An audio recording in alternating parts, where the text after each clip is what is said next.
ঘটকালি একদম চলছে না। হ্যাঁ, এই মোবাইল বেরিয়ে না আমাদের ব্যবসা সব বন্ধ হয়ে গিয়েছে। এই মোবাইলে ছেলে মেয়েরা যোগাযোগ করে পালিয়ে যাচ্ছে, আর আমাদের ঘটকালি চলছে না। কি যে করি, সব দোকানে বাকি হয়েছে। এই মুদিখানার দোকানে বাকি, চালের দোকানে বাকি, ডালের দোকানে বাকি, চায়ের দোকানে বাকি, মাছের দোকানে বাকি, সব দোকানে বাকি। আর এই ঘরে এলে গিন্নি 3 বেলা ঝেঁটা মারে, বলে মুখ পোড়া মিনছে, রোজগার করতে পারো না, বিয়ে করেছিলে কেন? কি বিপদে যে পড়িয়েছি ঘটক মশাই, মনে হচ্ছে কোনো পাওনাদার আসছে। কি করি, সারা ঘরের মধ্যে ঢুকে গেলে তো বিপদে পড়ে যাবো। ঘটক মশাই, আমি ঘটক বলছি, আমি বাড়িতে নেই। ব্যাপারটা কেমন হলো? আমি ঘটক বলছি, আমি বাড়িতে নেই। না না, বাড়ির মধ্যে একটু ঢুকতে হবে, দেখি। ঘটক মশাই, আরে রায় মশাই, কেমন আছে? নাম থাক থাক থাক, প্রণাম করতে হবে না। শোনো, তোমাকে একটা ঘটকালি করতে হবে। আর তো ঘটকালি করে কোনো শালা, যে করে সে এক শালা, তার বাপার শালা, তার মধ্যে আমি হচ্ছে বড় শালা। কেন? আর বলবেন না মশাই, এত কষ্ট করে ছেলে মেয়ের মিলন ঘটিয়ে দেবো, একটা কানা করে দিয়ে সাহায্য করে না। ও আচ্ছা আচ্ছা, এই জন্য। শোনো, আমার ছেলেকে যদি বিয়ে দিতে পারে তাহলে আপনাকে 5,000 টাকা দেওয়া হয়।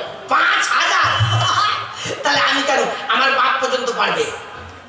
তাহলে শুনুন, এই অগ্রিম 2,000 টাকা নিন, আর বিয়ের পরে 3,000 টাকা দেওয়া হবে। কিন্তু মেয়ে কি সন্তানে আছে? আর থাকবে না, আমার মতন ঘটকের কাছে মেয়ের সন্তান থাকবে না। চলুন, আপনাকে মেয়ে দেখাচ্ছি। কিন্তু একটা কথা, মেয়ে আলার বাড়ি থেকে যদি বলে আপনার ছেলেকে দেখার কথা, তাহলে ঠিক আছে, আমি আমার ছেলেকে ডেকে দেবো। চলুন, ফোন করে ডেকে দেবো ফোনে। আচ্ছা আচ্ছা, চলুন তাহলে। মেয়ে, ওর জন্য আমার চিন্তা হয় না, রাত্রিবেলায় খুব হয় না, কতদিনে মেয়েটাকে বিয়ে দেবো। আমার সবসময় তুমি চিন্তা হয়, মেয়েটা আমার একা একা বসে থাকে, তার সঙ্গে ভালো করে কথা বলে না। মন্ডল মশাই, বাড়িতে আছেন নাকি? কে? আসুন, ভিতরে আসুন, আমি বাড়িতে আছি।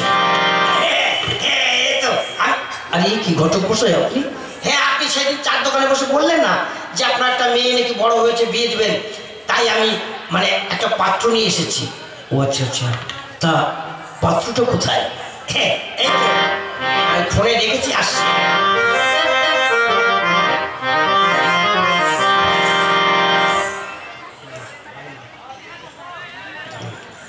এই দেখুন, যদি ছেলে পছন্দ হয় তাহলে আপনার মেয়েকে দেখাতে পারেন। না, ছেলে তো খারাপ নয়। ঠিক আছে, দাঁড়ান, আমার মেয়েকে ডাকছি। মা চম্পা, চম্পা, একবার এদিকে আয় তো মা। বাবা, এই দেখো ঘটক এসছে, ঘটককে প্রণাম করো।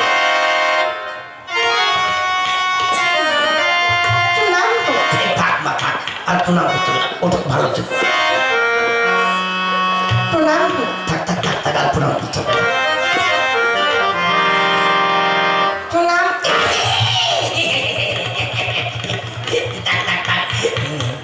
দারুণ দেখতে তো বাবা। ও বাবা, কি হয়েছে বল? বাবা, মেয়ে কিন্তু দারুণ সুন্দর দেখতে, মেয়ে আমার পছন্দ হয়েছে, কিন্তু ওই যে পরীক্ষা। কিসে? ওই মেয়ে পা দেখিয়ে খোঁজ নিতে হবে। মেয়ে যদি পা দেয় তাহলে আমি বিয়ে করবো না। এটা জিজ্ঞেস করা যায় না বাবা, ওকে জিজ্ঞেস করতে হবে, তা নাহলে আমি কিন্তু বিয়ে করবো না। আচ্ছা দাঁড়া, দেখছি। ঘটক মশাই, হ্যাঁ বলুন। বলছিলাম কি, মেয়ে আমার ছেলের পছন্দ হয়েছে, হ্যাঁ, কিন্তু একটা পরীক্ষা আছে। কিসে? মানে মেয়েটা পা দেখিলে একটু খোঁজ নিতে হবে। দেখো তো, এটা কি জিজ্ঞেস করা যায়? না না, ওইটা জিজ্ঞেস করতে, তা নাহলে আমার ছেলে বিয়ে করবে না। আচ্ছা দাঁড়ান, দেখছি। মন্ডল মশাই, হ্যাঁ বলুন, এদিকে আসুন। হ্যাঁ বলুন। বলছিলাম কি, আপনার মেয়ে কি পা দেয় নাকি? কি আশ্চর্য! হ্যাঁ, আরে আমার মেয়ে পা দেখে আমি কি করে বলবো? না মানে ওই ছেলের পক্ষ বলছে মেয়ে পা দেখে একটু খোঁজ নিতে হবে। আচ্ছা দাঁড়াও, আমি দেখছি। ওগো শোনো, এদিকে এসো। বলছিলাম কি, আমাদের মেয়ে কি পা দেয় নাকি? আমি কি করবো, মেয়ে পা দেখি না? আচ্ছা দাঁড়া, আমি দেখছি। দেখো কি, শোন। বলো মা। বুঝলাম, তুই কি পা দিস নাকি? মা, আমি বছরে একটা পাত দেন। বাবা এই মেয়ে আমি বিয়ে করবো। বাবা বছরে একটা পাত দেয়, যেদিন পাত দেবে সেদিন আমার বাড়িতে কেউ থাকবে না। বাবা এই মেয়ে আমি বিয়ে করবো। ঘটক মশাই, ছেলে মেয়ে দেখে পছন্দ হচ্ছে বুঝলেন, আর আমার বাড়িতে রান্না বান্না করবার মতো লোকজন নেই, তাই বলছিলাম কি যদি আজ কোর্টে গিয়ে রেজিস্ট্রি করে দেওয়া হয় তাহলে ভালো হতো না? হ্যাঁ, যুক্তিটা খারাপ নয়। তা মন্ডল মশাই আপনি কি বলছেন? দেখুন আমিও গরিব মানুষ, তাহলে চলুন রেজিস্ট্রি করে দিলে ভালো হয়। আচ্ছা আচ্ছা চলুন তো।